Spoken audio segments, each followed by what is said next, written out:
Hello, everyone. Welcome back once again. I am Nicodemus Kane. Today is Tuesday, July the 19th, 2022. At least that's what they tell us. You never know. I get into watching a couple videos yesterday about Tartaria, and came back to the conclusion that again we are being lied to about our date. We don't know what the real date is, but we're definitely being lied to about it. And I still contend that there is added history, added years, that we may only be 1,000 years off of the birth and death of Christ. At the most 1,500. We're definitely not in the year 2022. That's some made-up fictional number that they made in order to confuse us. I don't even think the calendar's right, to be perfectly honest. I think that they operate on a calendar that happens to line up on certain dates with our calendar. But I think that those people, the evil men that rule this world, I think they run on a completely different schedule than we do.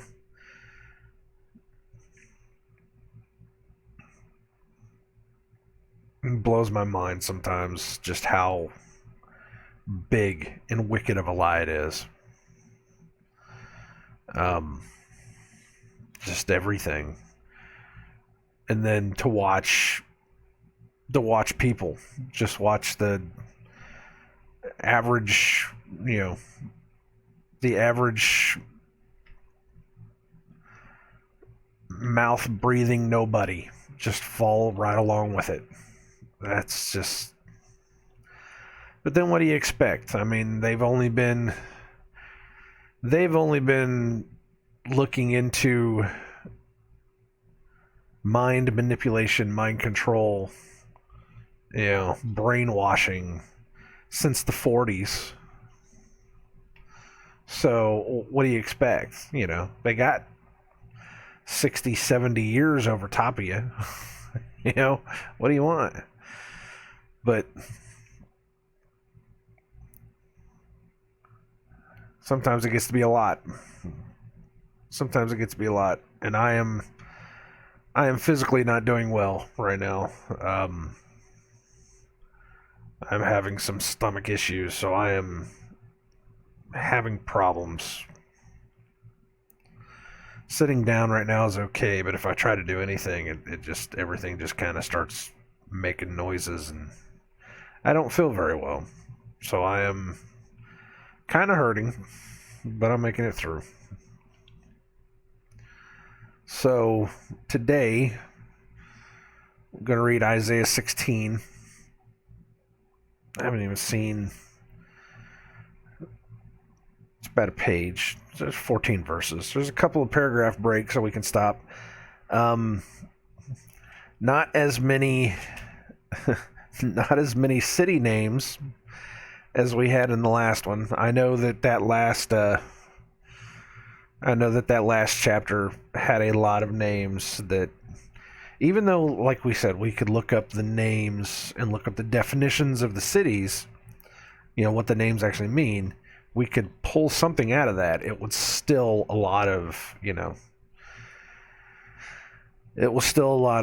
this city will do this city will do that. And there's probably more into it. I mean, again, if you really dig into a lot of the names and the places and what they were and who they were and what they meant in the overall context, you might be able to get something out of it. But for the rest of us, they're just cities that don't exist anymore. They're people that don't exist anymore. We are, however many thousands of years removed from these people that we don't know. So it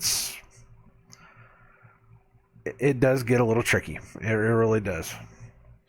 But this one, 16, doesn't look like it's so bad. I gonna ask the Father that He give us whatever discernment that we are supposed to get out of this today, and I'm definitely going to pray for healing some more later, so that I could at least feel better,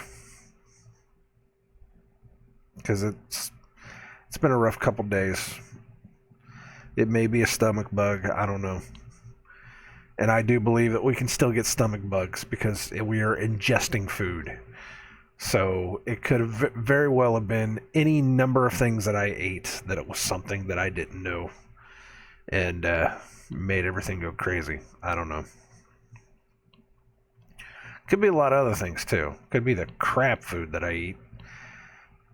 I mean, we had a whole week there where it was just fast food because we're constantly moving. It seems like every single time that happens, we come out worse on the back end. But unfortunately, it wasn't exactly something that could have been avoided. I mean, I'm sure we could have avoided it, but it was, I don't know, it was rough. Stupid computers making noise again. All right, let's do this, though. Isaiah chapter 16. Send ye the lamb to the ruler of the land from Selah. From Selah, not Selah, Selah. From Selah to the wilderness, unto the mount of the daughter of Zion. For it shall be that as a wandering bird cast out of the nest, so the daughters of Moab shall be at the fords of Arnon. And we'll go back through and talk about all this stuff. Take counsel, execute judgment, make thy shadow as the night in the midst of the noonday. Make thy shadow as the night in the midst of the noonday. Okay.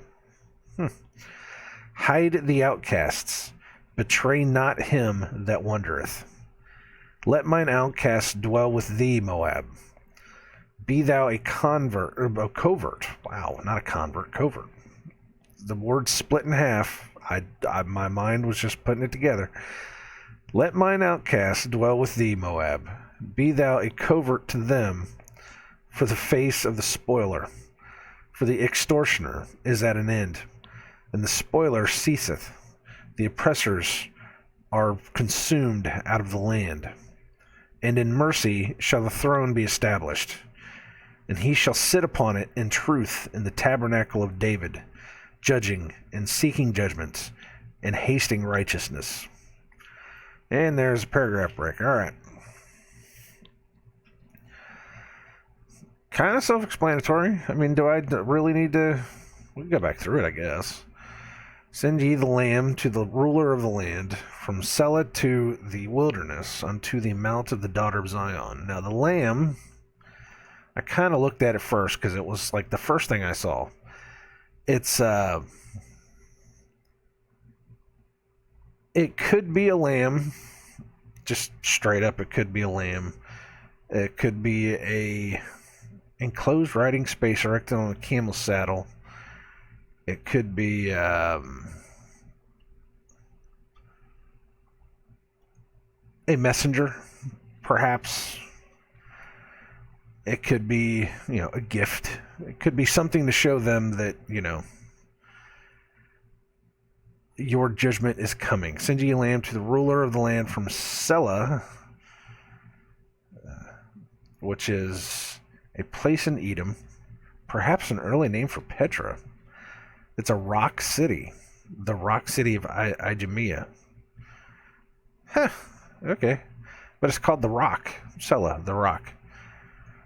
From Selah to the wilderness, unto the mountain of the daughter of Zion. For it shall be that as a wandering bird cast out of the nest, so the daughters of Moab shall be at the fords. What is the fords? It is a pass. So the daughters of Moab shall be at the pass of Arnon. What is Arnon? It is a rushing stream, a river and surrounding valley in South Palestine. So it is a rushing stream. You get it? Again, sometimes the definitions themselves are enough to help us get through it. Take counsel, execute judgment, make thy shadow as the night in the midst of the moon and the noonday. Bleh. In the midst of the noonday, hide the outcasts, betray not him that wandereth. Take counsel, execute judgment, hide the outcasts.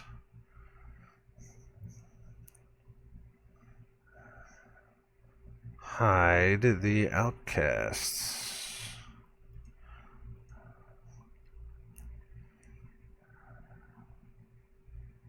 The banished ones. The chaste, the hunted. Hide those that are hunted. That's interesting. Oh, I just hit one of my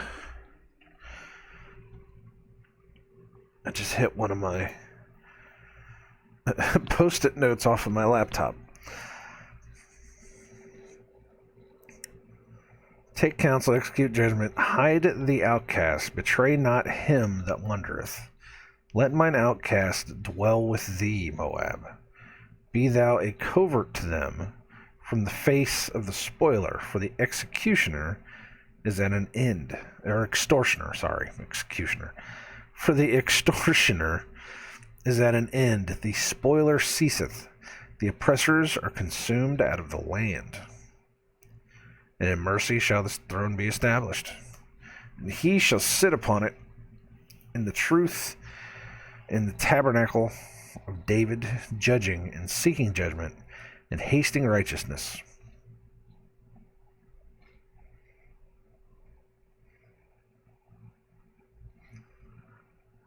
It's like I'm trying to put it all together, but my brain just does not want to put it all together. I get it. It's in there. It's just I'm not focusing, man. It's not been a good couple of days. I'm telling you that much right now. It's been I don't know. I've been so unfocused. Haven't been sleeping right. Dreams have just been weird. We'll get through this though. I think the next couple bits are definitely something that we could talk about. So, verse 6. We have heard of the pride of Moab. He is very proud, even of his haughtiness and his pride and his wrath. But his lies shall not be so. Pride.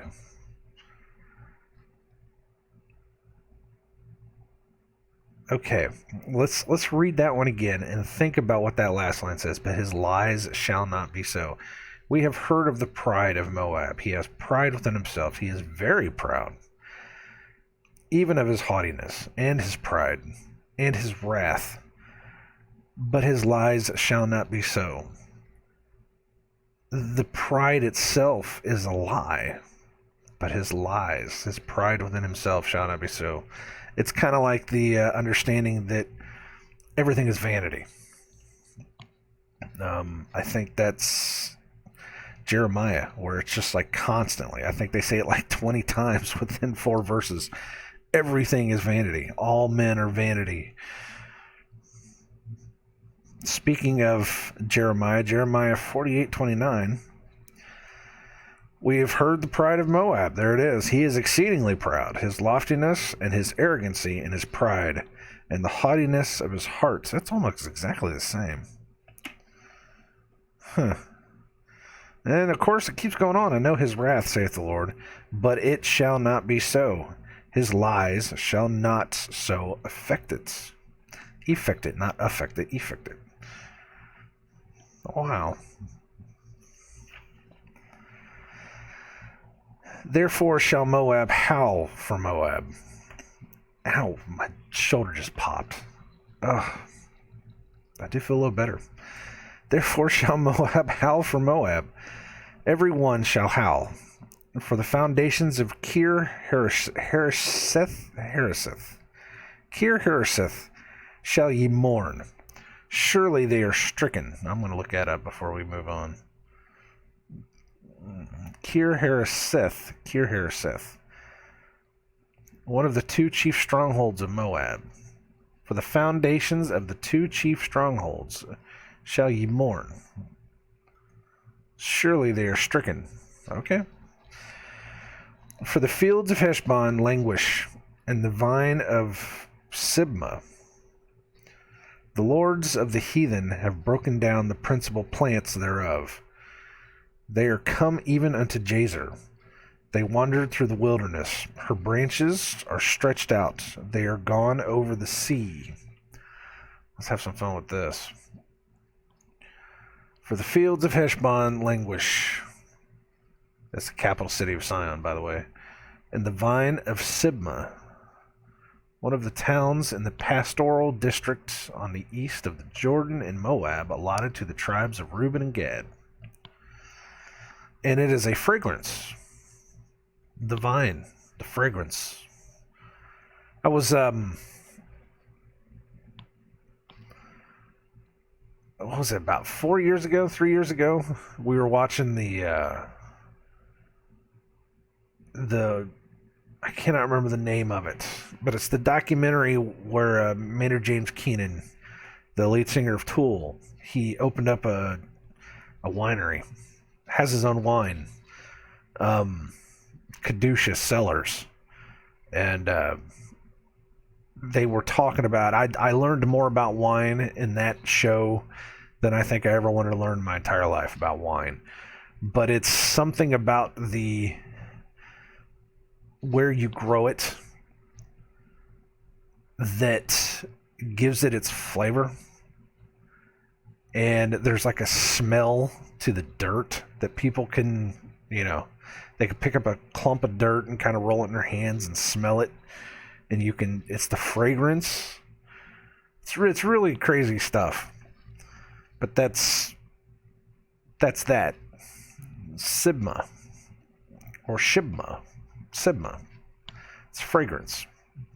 It's a vineyard. The lords of the heathen have broken down the principal plants thereof. They are come even unto Jazer, a Levitical city east of the Jordan. It means helped. They are come even unto Jazer. They wandered through the wilderness. Her branches are stretched out. They are gone over the sea. They are gone over the sea. They are stretched. They are plucked up. They are gone over the sea. It's verse 9. Therefore I will bewail with the weeping of Jazer, the vine of Sibmah. I will water thee with my tears, O Heshbon, and Elealeh. We did that one the other day. I had a hard time pronouncing it then, too. I cannot remember. Elealeh. It means God is ascending. I will water thee with my tears, O Heshbon, and Elealeh, for the shouting of thy summer fruits, and for thy harvest is fallen. And gladness is taken away, and joy out of the plentiful field. And in the vineyards there shall be no singing, neither shall there be shouting. The treaders shall tread out no wine in their presses. I have made their vintage shouting to cease. I have made their vintage shouting to cease. I have made their vintage shouting to cease. And of course, something I haven't talked about in a while, when you see italics in the King James, that's something they added. They added that to it to help the book flow. That wasn't in the original book. So when you read that, if you read that in the old Hebrew, it will come up as I have made shouting to cease. King James added in their vintage shouting to cease. I don't know why, but there is no perfect Bible because every word of God in this world has been corrupted. The perfect word of God in heaven is not corrupted, but on this world, if man made it, then it is corrupted. So we have to be able to discern what everything means. That doesn't mean that we can't trust it.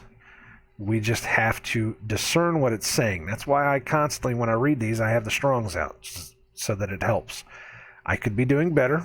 I understand that. And there's 20 million other things I could be doing that would help us get through this. But again, I'm just some guy. I'm just some guy that I was called to do this for whatever reason. So that's all it is. I have made their vintage shouting to cease. Wherefore my bowels shall sound like an harp for Moab, and mine inward parts for Kir Haresh. That's a different one than the other one. What was the other one? Kir Haresh. No, it's the same one. I just read it wrong. Because I'm that guy. Of course I'm that guy. Kir Hareseth. No, I didn't. I read it right. They're the same. It's the same word. It's the same word, just spelled different. See, and I'm sitting there talking about how the King James is corrupted, and you have two different spellings of the same exact place. Or is it? Dun dun dun. Kir Hareseth or Kir Haresh. Those are so close together, though. It still makes you think there's two different words. Might be two different cities. Did I need to go back through that one? I mean, it's pretty much. I will take it all away. There will be no singing or dancing or anything. You will. Even the wine will fall away. Even the wine that gives everybody happiness and joy. I will take it all away. Verse 12. And it shall come to pass, when it is seen that Moab is weary on the high place, that he shall come to his sanctuary to pray. Bleh. He shall come to his sanctuary to pray, but he shall not prevail. This is the word that the Lord hath spoken concerning Moab since that time. And remember, Moab is the people of the son of Lot and his daughters. They were cursed because it was incestuous. Lot had nothing to do with it. Lot was simply the family member that Abraham wanted to pull out of Sodom and Gomorrah. It was supposedly the last righteous person in Sodom and Gomorrah, and they pulled him out. They pulled his daughters too. Nobody ever said his daughters were righteous. But of course, people that don't understand the Bible and they only hear that, Lot had sex with his daughters and God blessed it. God let it happen. God blessed it because he pulled them out of Sodom and Gomorrah.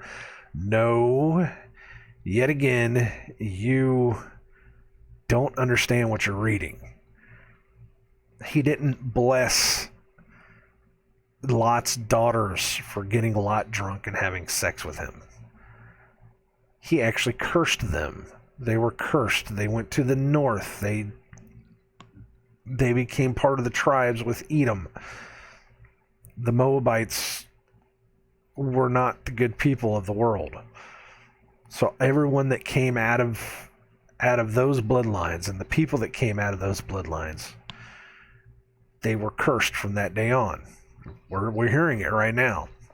We will weep for Moab. We will weep for Moab because everything will fall apart. We will take everything away from them. They will have nothing. So you gotta understand what the Bible is. You have to read it for yourself. You can't just listen to somebody say something about it.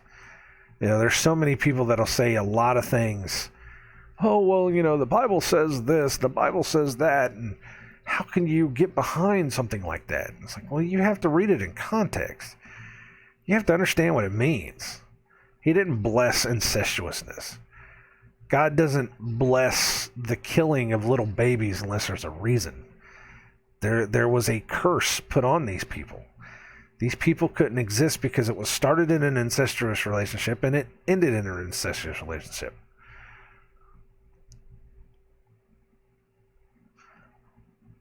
What do you want?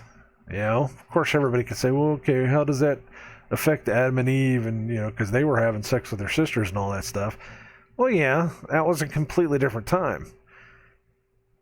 I'm sorry, but the last time I checked, just about every single person that came out of two people before the flood were killed because it magnified worse and worse and worse.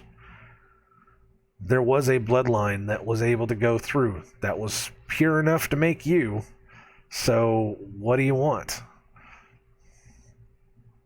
I mean, that's the way God pulled it. If you want to ask how exactly that DNA works, how that all works, you should probably go ask God how that works. Because I don't have those answers. He kept it like that for a reason. Those men were righteous. So he let those incestuous relationships happen because those were the only people that were there. And we've talked about it before. How do we know that the DNA of those people, if DNA is even really a thing, how do we know that the DNA of those people couldn't handle it? Maybe it could. I mean, you're talking about when you start from the source, when you start from the point that these things were, point where these people were created, and you have this completely pure DNA, if it's a real thing, that you start from. And you're able to do that. Maybe they were able to make, children like that. Now you have to remember, there was a point before the flood where all flesh was corrupted. That means that the people that were there were messing with their DNA. That's exactly what the Bible says. Not only that, but you had these beings, these angels, that were coming down and having sex with women, even further corrupting the gene pool. So that things were getting mixed, things were happening. Now, somehow, Noah was able to pull his seed all the way through it because Noah was the only one that was not corrupted. It never talks about Noah's wife. It never talks about Noah's, never talks about Noah's sons, even though Noah had sex with maybe she was corrupted. I don't know. I mean, if she was part of the family, she wouldn't have been corrupted. Maybe that was a part of it. Who knows? But they made it through. Your DNA comes from Noah, which is part of the bloodline. Are you supposed to go out and have sex with your sister? No. I don't know how it works. But after the flood, the world was changed. We know this, the world was changed. Because after the flood, things just didn't grow the way that they used to grow. Things are a lot different now. And I've even said, now I'm not one that's going to say that incest is anything good or anything like that. But I can tell you this much. The people that are in charge that aren't supposed to be in charge, the people that are ruling this world, those evil men that I talk about all the time, they are all related.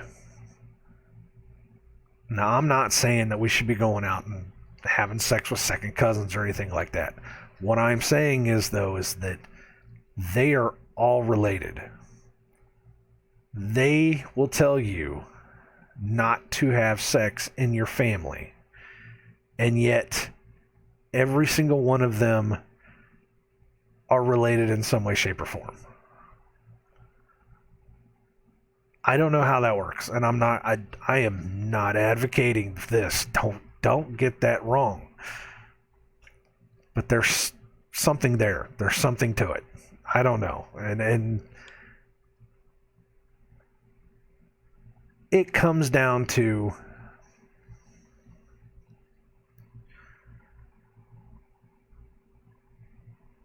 the DNA, and I still believe that. It comes down to, at the source, at Adam and Eve, at the source, their DNA, if you will, their blood was perfect. Perfect so much to the point that they could do that. Now you've got years upon years upon years of mixing and of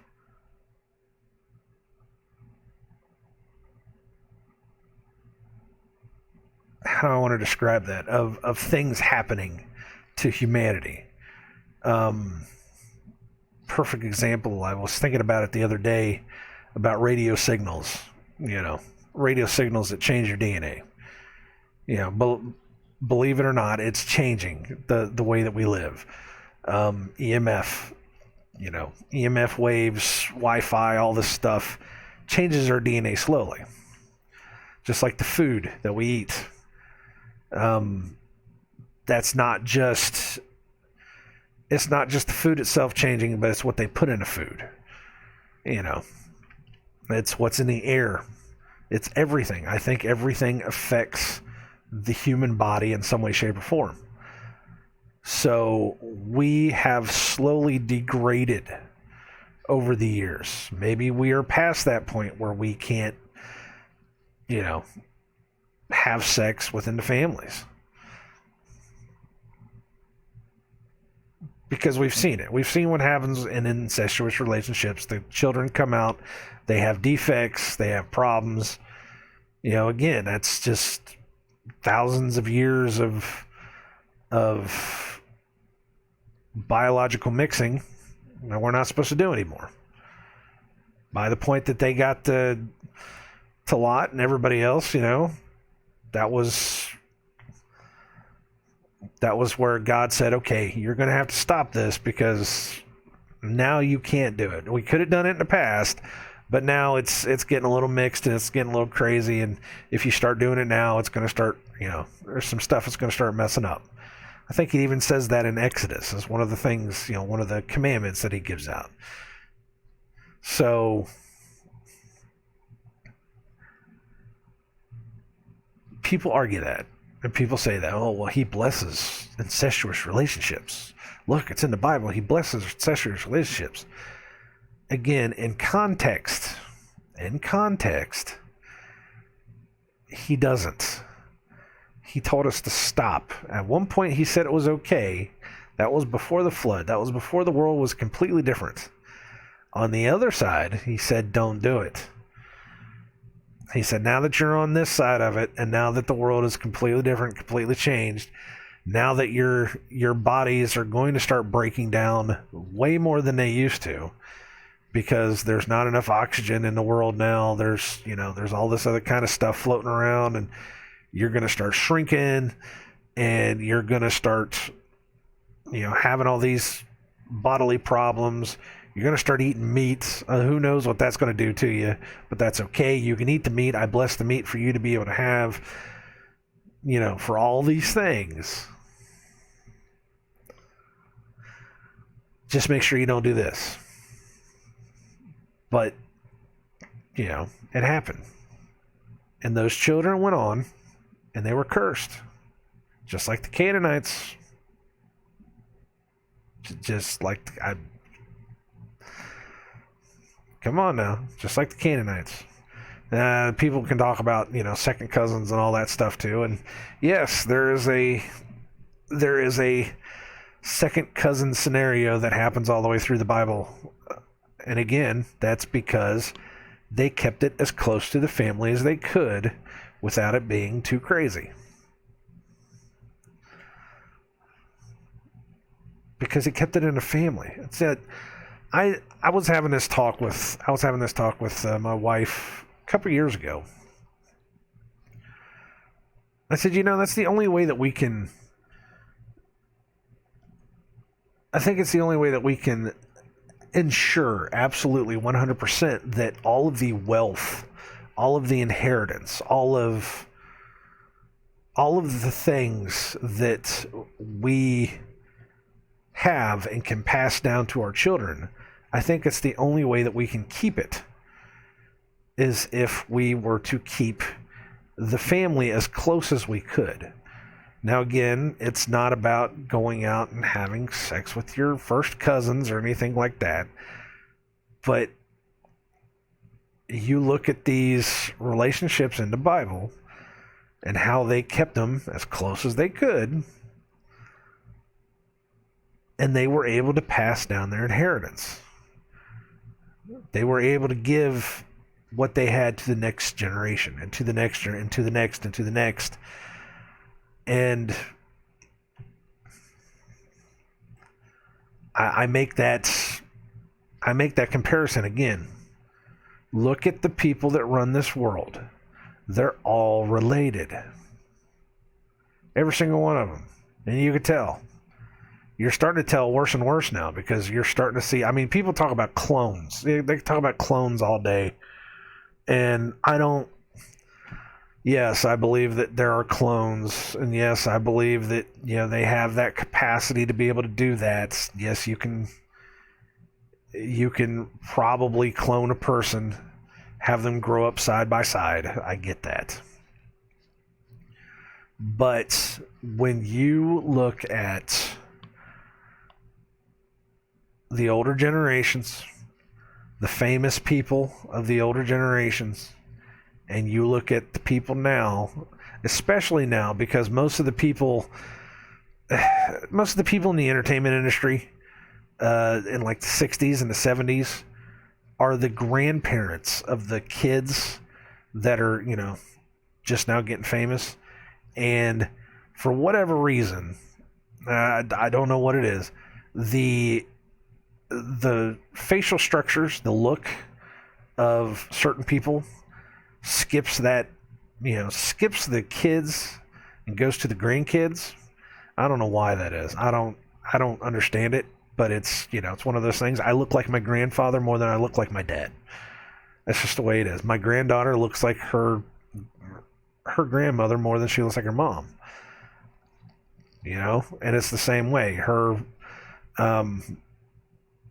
My stepdaughter looks like her grandmother. She doesn't look like my wife. She looks like her grandmother. It skips a generation. And they look exactly alike. So what you're seeing now is you're seeing all these actors, all these musicians, all these politicians. It's in the politicians too. You're seeing all these people that look exactly like people that lived 40 years ago. Or not 40 years ago. 60 years ago. That's a long time now, man. We're in 2020. You talk about, in the 1960s. That's 60 years ago. God, I'm old. But they look like these people that came out of the 60s. And those people look like they came out of the 1900s. They look like the people that came out of the 1900s. And those people look like they came out of the 1840s. And that's when you start getting into these photographs that everybody talks about, these people getting their pictures taken, where they're like, they look at an actor now and they look at an actor then, and they're like, oh wow, look, Nicolas Cage is a zombie, or vampire, or whatever the hell it is. Keanu Reeves looks like some 4-star general from whatever. No, It's because the same people that were in charge back then are still in charge now. It's what it is they have kept it in the family. They have kept their bloodlines running over and over and over again, being careful not to pollute their bloodlines too much. There is a little bit of mental insanity that happens because these kids now, the grandchildren of the grandchildren of whatever, these people are insane.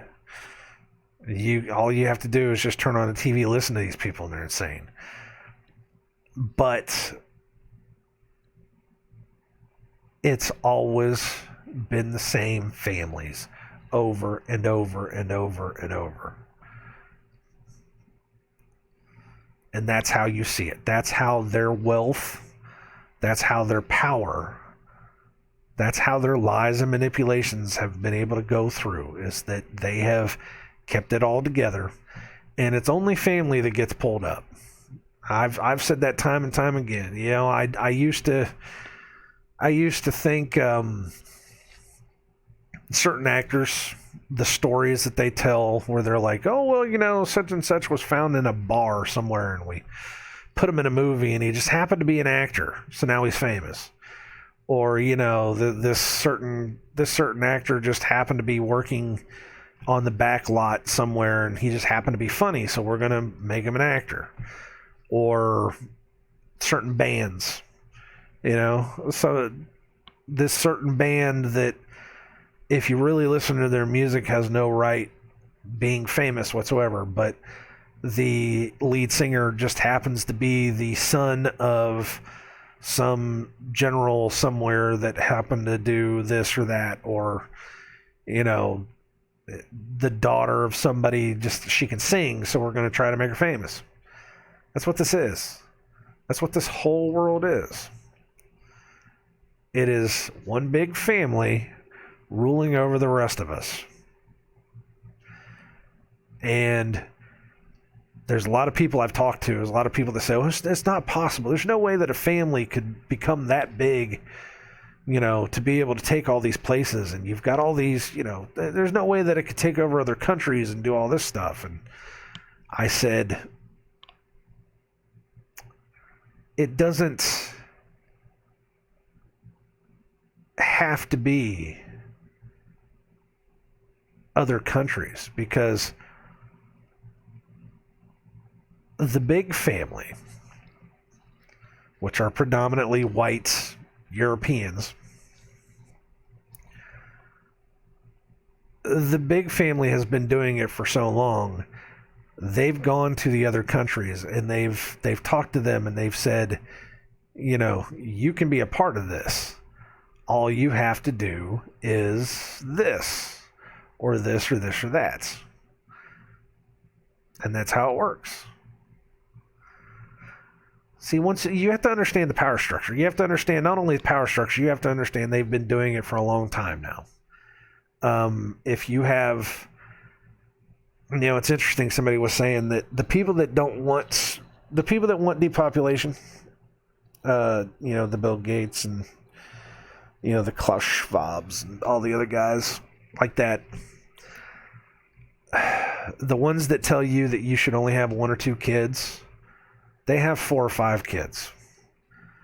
They are building families. And what they are doing is they are taking those kids, teaching them from an early age that it's okay to go play with your second cousin. It's okay to go, you know, fall in love with somebody in the family, because they teach them that everybody else is just useless eaters. That's another thing people don't understand, is that they don't teach their kids the way that they teach you.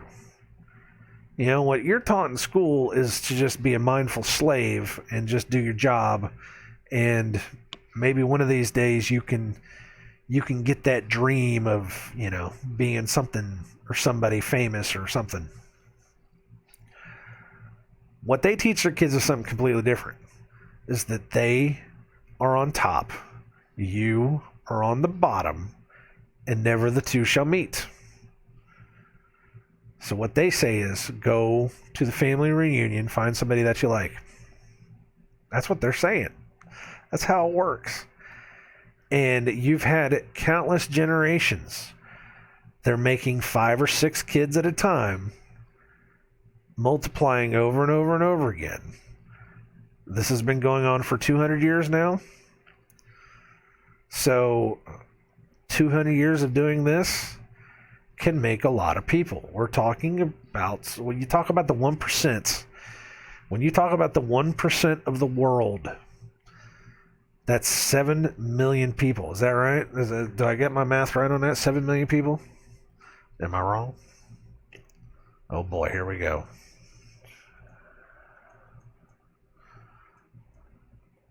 $7 billion people.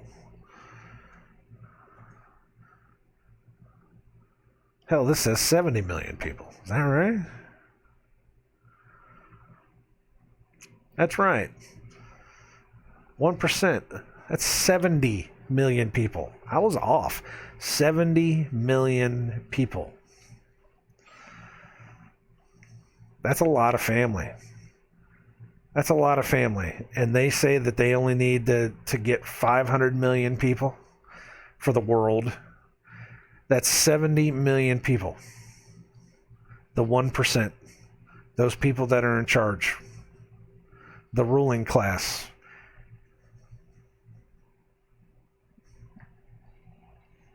$70 million of them, and what is it? 400 million slaves. That sounds about right. Does that sound about right? 400 million slaves is about 5 or 6 slaves per person. That sounds about right. That's a moderately logical. Yeah. Think about it. That's the families. They've kept it together. That's Moab. I'm sitting there thinking, how did we get into this talk? And it's like, that's Moab. That's the children of Lot and his daughters. They were cursed.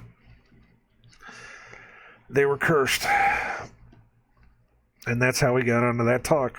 70 million. For fuck's sakes. Okay. Let's finish this up, man. Let's go back to 12 and read through it. And it shall come to pass, when it is seen that Moab is weary on the high place, that he shall come to his sanctuary to pray, but he shall not prevail. This is the word that the Lord hath spoken concerning Moab since that time. But now the Lord hath spoken, saying, within 3 years, as the years of an hireling, and the glory of Moab shall be contemned. Contemned? With all that great multitude, and the remnant shall be very small and feeble. So we're going to wipe out Moab so much that there will not be very many left. But from that little tiny bit left, they were able to reproduce, multiply again.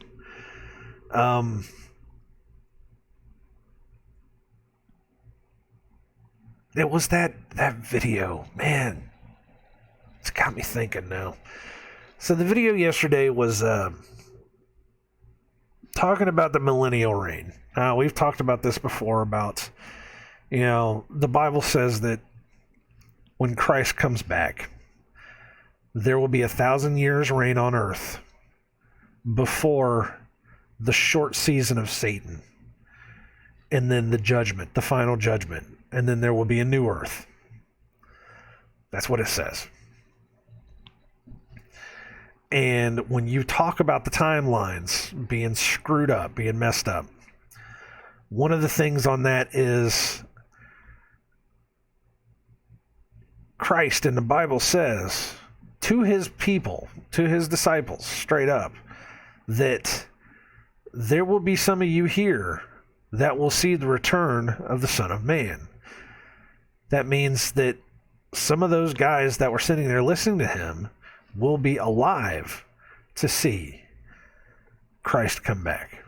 Now, I talked about this a couple days ago about what does it mean when he says, this generation shall not pass until they see the Son of Man. Is he talking about the people that he's talking to directly, or is he talking to the people in the end times when all this stuff is going on? So, of course, this one was, they were talking about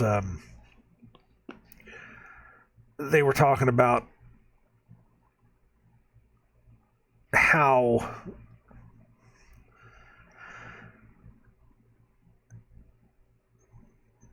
it's happened before. There's a lot of people that have said, Christ came back. There was something that happened to Rome. Rome pretty much fell in 72 to 76 AD. That's like 30 years after. Give or take 30 years after Christ died.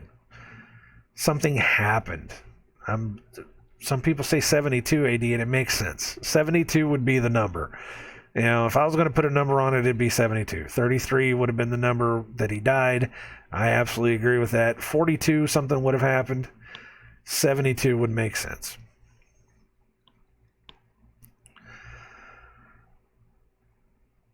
But he would have come back then. Rome would have fallen.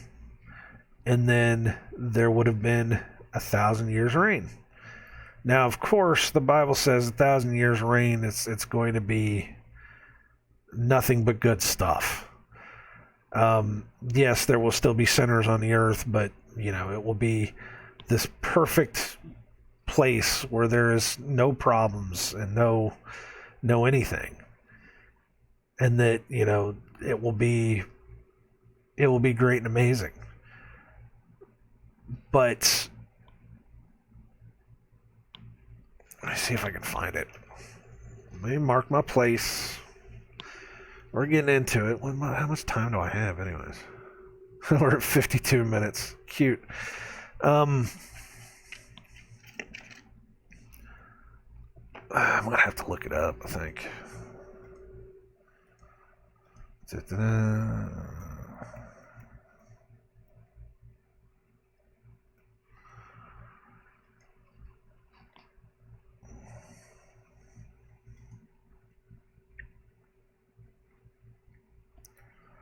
I'm looking to see. I just need somebody to paraphrase it for me.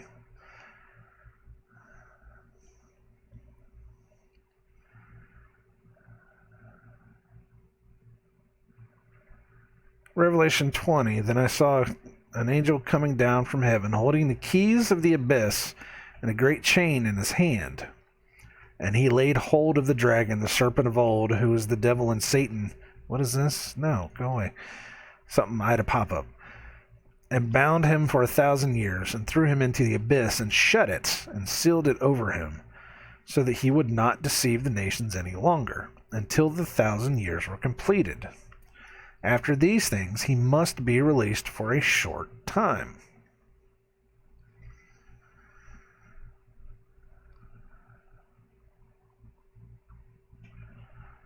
And of course, the same thing goes, at that time the wolf should dwell with the lamb and the leopard with the goat and all that stuff. We've talked about that before too. No longer will there be an infant who lives but a few days. So this is Isaiah 65, or an old man who does not live out his days. For the youth will die at the age of 100, and one who does not reach the age of 100 will be thought accursed. So, within this time period that's coming, there will be,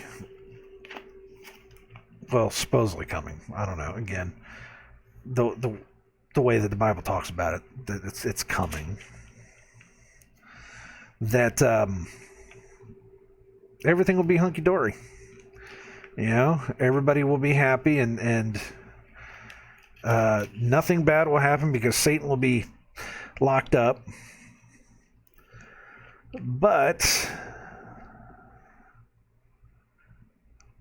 and I saw thrones, and upon them, and judgment was given unto them. And I saw the souls of them that were beheaded for the witness of Jesus and for the word of God, which had not worshipped the beast, neither his image, neither received his mark upon their foreheads or in their hands.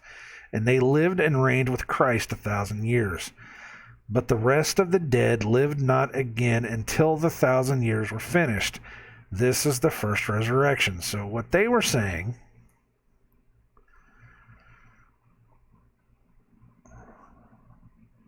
Hold on, I'm still reading. But they shall priests shall renew. Blessed and holy is he that hath part in the first resurrection. On such the second death hath no power, but they shall be priests of God and of Christ, and shall reign with him 1,000 years. Now, who I was listening to was saying, we've seen this. It's happened.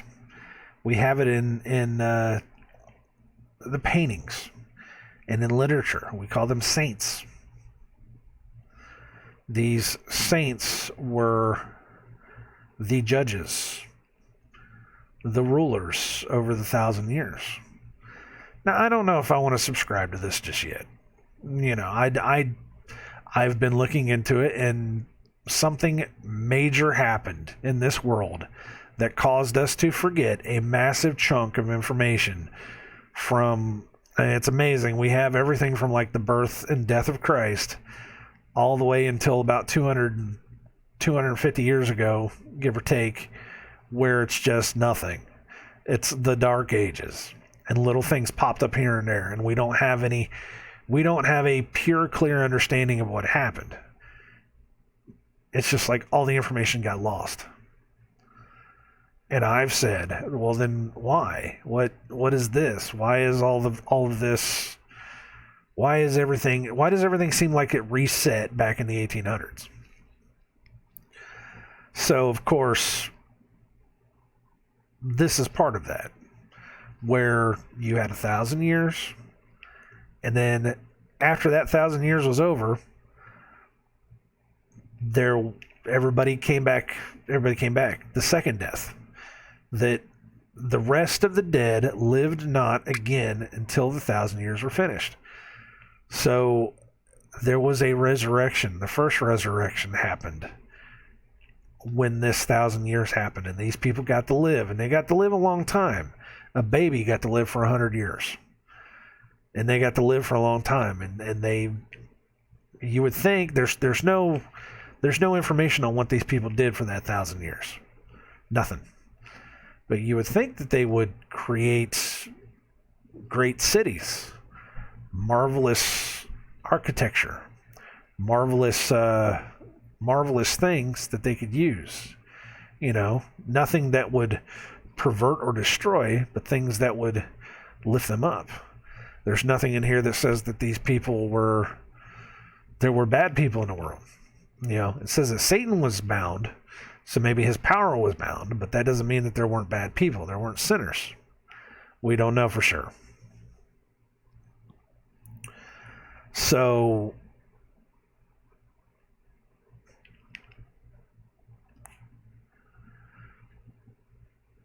through all of this,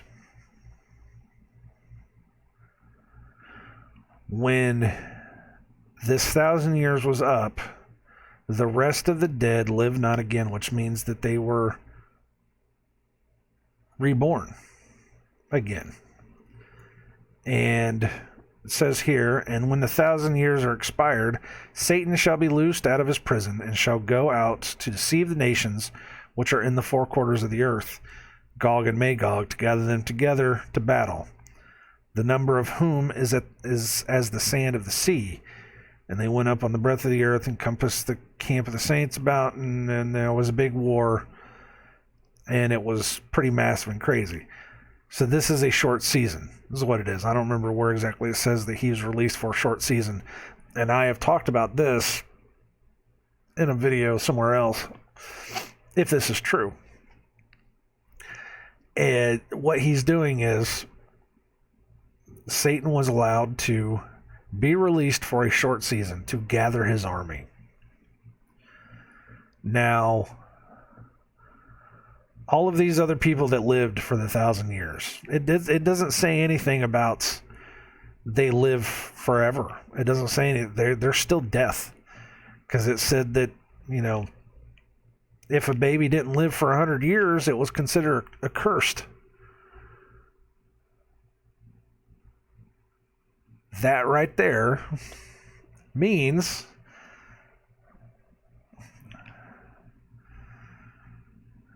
will be thought accursed, which means that there are still curses. People still die.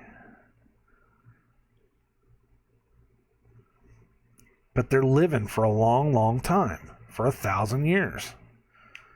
So these people can still die. And something happened. Something big and huge happened. There were earthquakes. There were floods. There were storms, tornadoes. There was something big and huge came down upon the world in the early to mid 1800s. Something happened. There have been people that have talked about the reports of the earthquakes, the landslides. The one guy that I still can't find it, that was reading from a diary from the 1800s that talked about everything that happened within a week of each other, the storms, the big electrical storms, the sky turning weird colors, the earthquakes, like something huge and monstrous happened. And if it's right, this would have been right around the time whenever Satan was released, if we're going by this.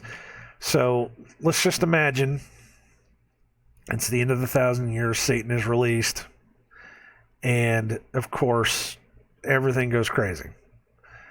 Everything goes completely apeshit bonkers. It goes crazy. Either wipes out the people, or somebody said that they are taken away.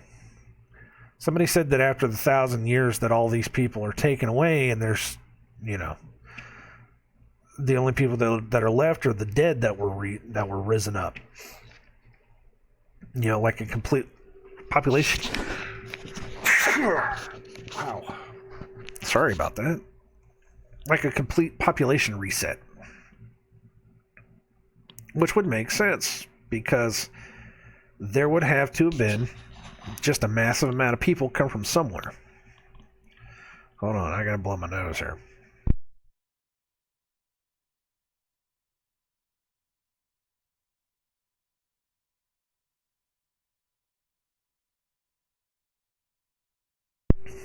So it would have been all these people that would have been dead in Christ would have been risen back up. Right? Isn't that what it says? So they would have been able to rise back up, but there still would have been bad men that as they came back up, it would have been like coming into a new world where everybody's just gone. And there would have been people that would have said, let's try to continue what's going on. And then there would have been people that have said, especially if Satan's loosed on the world, there would have been people that have said, no, we're going to build this up the way that we want to build it. But they knew that they couldn't do it all at once, because there are still righteous people. So they would have...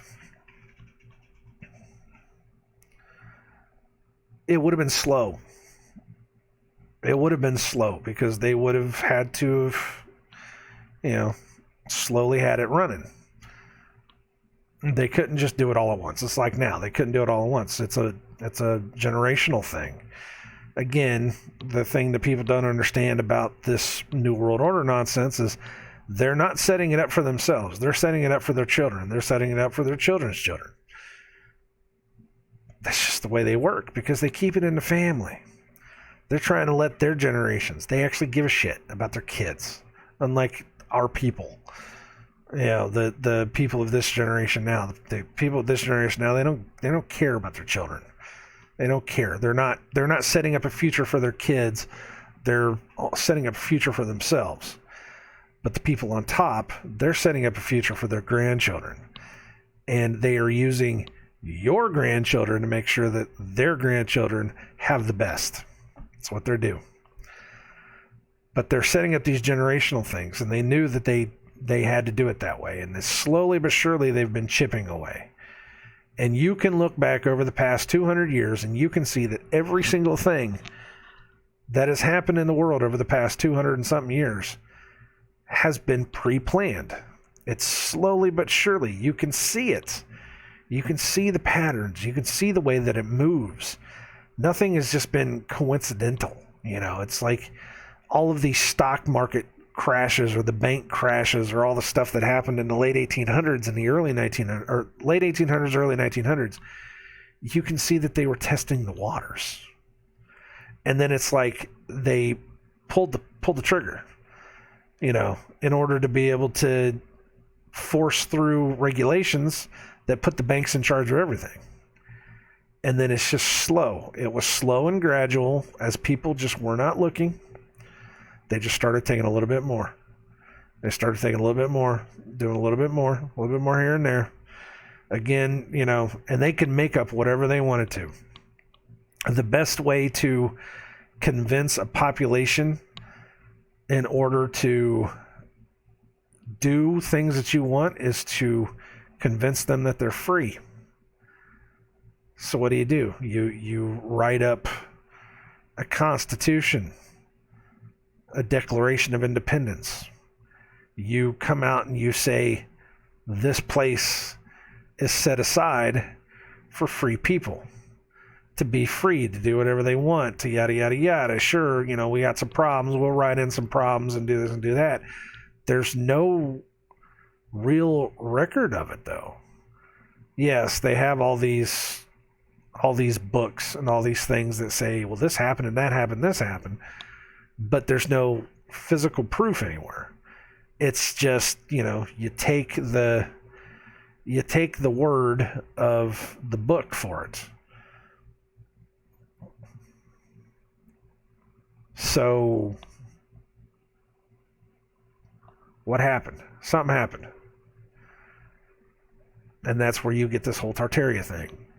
That's where you get this old world tech thing. These people had technology that we can only dream of. These people had, ideas and concepts that we could only dream of. They were able to do architecture that we can't even fathom. We can't do that now. You go look into some of the old world technology. You look at the buildings. One of the things that was blowing my mind was the buildings that have the little either concrete or rock, I don't know what they are, enhancements on them. The little crescent moons, the little star patterns, the little tiny things that hold themselves onto those buildings, and have held onto those buildings for 200 years. That have not moved in 200 years, that have not worn away in the rain, that have not worn away in the weather, that have not blown off in the weather. I can barely get my gutters to stay on my house. We've only lived here for a year, and I'm having problems with my gutters. And they got buildings with little tiny ornamentations that have lasted for 500 years. What is... These people were way more advanced than us. They understood something more. And I'll tell you what, when you start talking about the calendars being off, the years being off, and you start talking about the possibility of there being a millennial reign of Christ, where everybody was able to do all the good things, where they were all able to come together, make all these beautiful things, make all these amazing things. Nobody had any problems. Nobody really had any wars or anything like that. And you put all that together, and you can see it. You can see it. How we have been manipulated into thinking one thing. And it's not what jives with history. When I say everything is a lie to people that I talk to, I mean that. Everything. It's not just, all of these false flag events that have happened over the past 20 years. We're going back centuries. Everything. And there's something to it, and it all connects together. Every single bit of it connects together. I don't know how yet. I'm still on that journey, but it just,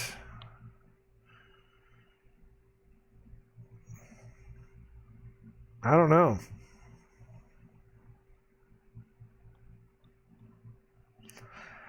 I don't know. It's a lot. It's a lot, man. it is. It is an absolute lot. But like I said, man, you just got to get into it. You know?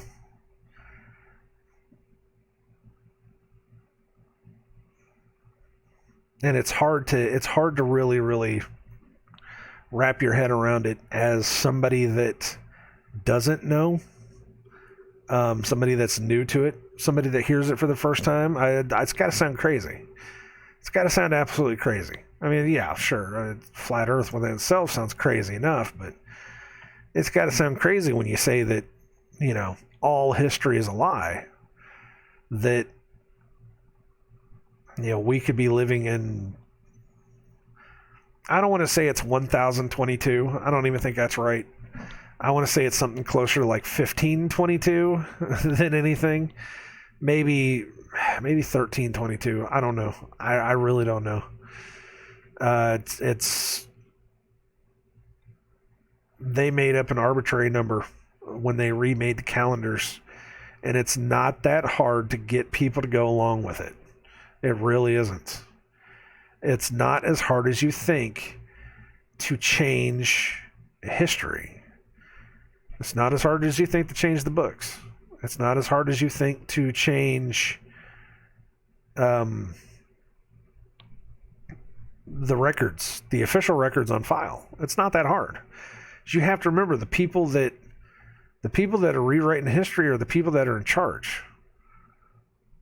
The meme that I saw yesterday was that, isn't it amazing that the good guys, the quote unquote good guys, have won every war for the past 100 years? It's because the victors it's the victors are the ones that write the history. So, of course it's always going to be the good guys that win. And no bad guys ever won a war for the past 100 years. Just saying. But it's not that hard. It really isn't.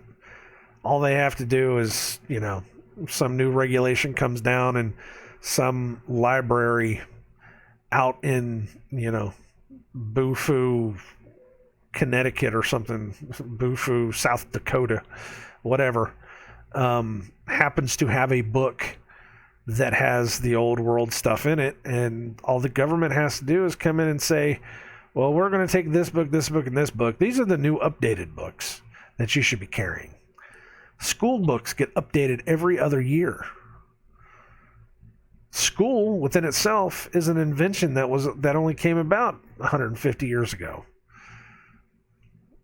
Tell me that you really know your history. Tell me that you really know your history. Tell me that every book you've ever read is not 200 years old, 300 years old, with the exception of like Bibles. Bibles somehow are able to get over 200 years old. I've read, 200-year-old Bibles. But tell me that every other book out there is more than 200 years old. Something going on. Something going on out there, and you got to remember that the people that are in charge are the arbiters of truth. They're the ones, the Smithsonian, the government. Once the government regulated everything, to where, to where they regulate what you read, what you see, what you do. They get to tell you whatever it is. And now it's all becoming digital. Now they're putting everything in a digital space where they can change it at will. And you're just letting it happen. You're just letting it happen. And the more that people dig, the more that people are finding in those little cracks, those little spaces where the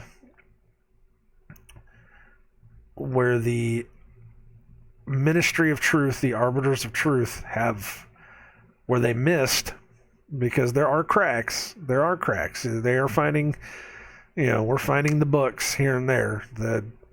What was the one book that they went to? It was a couple guys went to West Virginia, some tiny post office, something West Virginia, that still happened to have one of the old books that had the original 13th Amendment in it. We're still finding things like this, We're still finding the little things. But the more we find them, the more that we find out that it just doesn't match up with what we were told. So keep digging, keep looking. You got to keep looking, keep digging. Well, now that I'm an hour and 16 minutes in, I might as well stop, because I think we've had enough. I think I've gone off on a tirade enough. But yeah, the more you look, the more it doesn't make sense, the more it doesn't match up, the more it's just things, man. It's just little things here and there they don't jibe with what we were told. And it's all a lie. Every single bit of it. Every single bit of it. And it makes sense that this would be a short season of Satan. And he's not going to move quick. He's going to move slow. Honestly, if you were told, if you were the devil and you were told by God that you only had a little bit of time left, wouldn't you try to stretch that out as long as possible? I mean, you knew it was all going to fall apart in the end. So would you want to get it done quick, or would you want to go as slow as you could? That you knew people were going to turn. You knew people were going to change. And you knew that, it was going to happen. So you're slowing it down. Wouldn't you want to try to convince people? The more you can get. Doesn't that make sense? That makes sense to me. All right. I should talk to y'all later. God bless every one of you. Take care of yourselves. Go do some research, man. Go look this stuff up. It gets nuts. It gets nuts and crazy. Tartaria, Millennial Reign, mud floods. Put that together with America being Egypt and anything that Dane Calloway says. It gets crazy. I'm telling you. It's some very interesting stuff. When you put the whole picture together, it gets pretty crazy. It gets nuts. All right, I'll talk to you guys later. Take care of yourselves.